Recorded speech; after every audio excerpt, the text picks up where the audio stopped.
بسم اللہ الرحمن الرحیم وَلَقَدْ يَسَّرْنَا الْقُرْآنَ لِلذِّكْرِ فَهَلْ مِن مُدَّكِرٍ۔ یہ سورہ القمر کی آیت نمبر 17 ہے۔ اس میں اللہ پاک فرما رہا ہے اور بلا شبہ آسان بنا دیا ہے ہم نے اس قرآن کو نصیحت کے لیے، سو کیا ہے کوئی نصیحت قبول کرنے والا؟ اللہ پاک کا سورہ الحجر آیت نمبر 9 میں ارشاد ہے، بے شک ہم نے نازل کی ہے یہ کتاب نصیحت اور ہم ہی اس کے نگہبان ہیں۔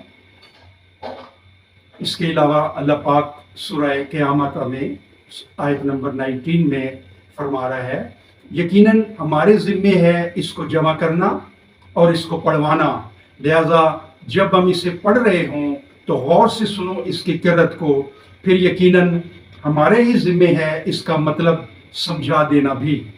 اللہ پاک سورہ الفرقان میں فرما رہا ہے، اور اتارا ہے ہم نے اسے ایک ترتیب کے ساتھ ٹھہر ٹھہر کر، اور نہ لے آئیں گے یہ تمہارے پاس کوئی نرالی بات، مگر لائیں گے ہم تمہارے پاس حق اور بہترین تفسیر۔